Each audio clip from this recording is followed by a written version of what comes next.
সাংবাদিকৰ নাম কি? তেখেতটো পোৰ্টেলত কাম কৰে আৰু পোৰ্টেলত কাম কৰা লোকসকলকতো আমি সাংবাদিক বুলি এতিয়ালৈকে আমি সিদ্ধান্ত লোৱাই নাই।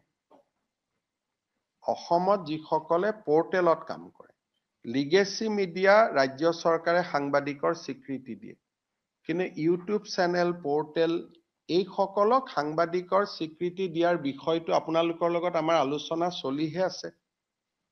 সিদ্ধান্তটো হোৱাই নাই। আমি কোনো পোৰ্টেলক ডিআইপিআৰে সাংবাদিকৰ মৰ্যাদা আজিলৈকে দিয়া নাই। তেওঁলোকে নিজে নিজে পোৰ্টেল চলাই আছে, বেলেগ কথা। ৰেজিষ্ট্ৰেশ্যনো নিদিও, আমি এডভাৰটাইজো নিদিও, আই কাৰ্ডো নিদিও। গতিকে এই ব্যক্তিজন অসম চৰকাৰৰ সাংবাদিকৰ সংজ্ঞাত তেখেত নপৰে। আমি অসমে এতিয়ালৈকে ইলেক্ট্ৰনিক্স মিডিয়া আৰু প্ৰিণ্ট মিডিয়াৰ জাৰ্নেলিষ্টকহে আমি সাংবাদিক বুলি ধৰো, আৰু আন পোৰ্টেল সমূহক এতিয়ালৈকে সাংবাদিক বুলি আমি ধৰাৰ সিদ্ধান্ত লোৱা নাই। আৰু সেই বিষয়ে সাংবাদিকসকলৰ লগত আমাৰ আলোচনা চলিহে আছে। আৰু তেওঁলোকে নিজে যদি বিচাৰে যে আমাক ৰেজিষ্ট্ৰেশ্যন কৰক, আমি তেওঁলোকক ৰেজিষ্ট্ৰেশ্যন কৰাৰ কাৰণে ৰাজি আছো, কিন্তু তেওঁলোক নিজেও আগবাঢ়ি অহা নাই। সেইকাৰণে পোৰ্টেল জাৰ্নেলিষ্টসকলক যদিও ঘৰুৱা ভাষাত আমি জাৰ্নেলিষ্ট বুলি কওঁ, কিন্তু তেওঁলোকক সাংবাদিকতাৰ স্বীকৃতি আমিও দিয়া নাই আৰু তেওঁলোকেও আমাৰ পৰা বিচৰা নাই। গতিকে মই ভাবো যে এইটো এজন ইণ্ডিভিজুৱেল ব্যক্তি, আৰু তেনেকেতো অসমত বহুত কেছ ডেইলি ৰেজিষ্টাৰ হৈয়ে থাকে। আৰু এখেত সাংবাদিক নে ব্যৱসায়ী তাৰো এটা দৃষ্টিভংগী আছে, কাৰণ তেওঁতো ডাম্পাৰ আদিৰ ব্যৱসায়ও কৰে। গতিকে এটা ব্যৱসায়িক কাৰণত গ্ৰেপ্তাৰ হৈছে নে আন কাৰণত গ্ৰেপ্তাৰ হৈছে তাকো জানিব নোৱাৰি।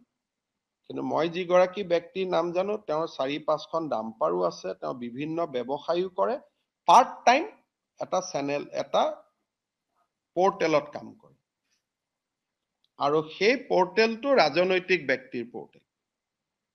গতিকে এটা সাংবাদিকৰ ডেফিনেশ্যনত আহিব নাই, আমি প্ৰেছ ক্লাবৰ লগত কথা পাতিব লাগিব। প্ৰেছ ক্লাবে প্ৰতিবাদ কৰিছে, কিন্তু প্ৰেছ ক্লাবৰ লগত এতিয়ালৈকে সিদ্ধান্তই হোৱা নাই যে পোৰ্টেলক সাংবাদিকত ধৰিম নে নধৰিম। এতিয়া যদি তেওঁলোক আগবাঢ়ি আহে আমিতো ভাল পাম, কাৰণ আজিলৈকে আমি এডভাৰটাইজো নিদিও, একো নিদিও, আমাৰ লগত কোনো সম্পৰ্কও নাথাকে।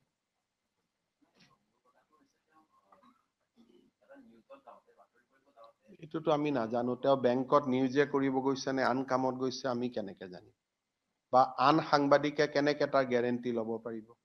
আজিকালি দিনত আমি নিজৰ ল'ৰা ছোৱালী গেৰেণ্টিয়ে ল'ব নোৱাৰো। তেওঁ এটা বেংকত গৈছে, সাংবাদিকো নহয়। এতিয়া তেওঁ কি কামত বেংকত গৈছে, বাকী সাংবাদিকসকলে তেওঁৰ হৈ কেনেকে ক'ব? সেইটো তেওঁ ঘৰুৱা কামতো যাব পাৰে, নিজৰ কামতো যাব পাৰে, এইটোতো কোনেওতো ক'ব নোৱাৰে। প্ৰথম তেওঁ এজন সাংবাদিক হ'ব লাগিব স্বীকৃত। দ্বিতীয়, তেওঁ কি কামত গৈছে এইটো আমি জানিব লাগিব। বাকী সাংবাদিকসকলে তেওঁৰ হৈ গেৰেণ্টি লৈছে, কিন্তু চৰকাৰেতো গেৰেণ্টি ল'ব নোৱাৰে।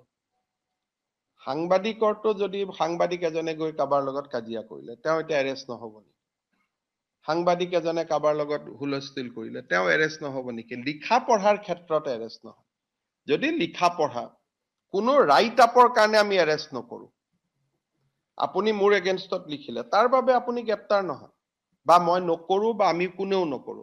সাংবাদিকৰ যিটো এটা ফ্ৰীডম আছে, এইটো লিখনিক লৈ, কিন্তু কাৰ্যালয়ত গৈ কি কথা বতৰা পাতে সেইটোতো এটা বেলেগ ইস্যু হৈ গ'ল নহয়। সেইকাৰণে সেই মানুহজনকো সাংবাদিকসকলে শুনিব লাগিব। মই জানাত এতিয়ালৈকে সাংবাদিক সংঘ এপেক্স বেংকত গৈ মেনেজাৰজনৰ লগত কথা পতাই নাই যে আপোনাৰ তাত কিয় আহিছিল, কিবা বেলেগ কথাত আহিছিল, ঘৰুৱা কথাত আহিছিল, লোন বিচাৰি আহিছিল, লোন নিবিচাৰি আহিছিল, তেওঁ তাতে লোন বিচাৰি গৈছিল নে কি বিচাৰি গৈছিল, সেই কথাখিনিতো সাংবাদিক সংস্থাৰ প্ৰতিনিধি দল এটাতো এপেক্স বেংকত যাব লাগিব, দুই পক্ষতো শুনিব লাগিব। এতিয়ালৈকে কোনোৱেও যোৱা নাই।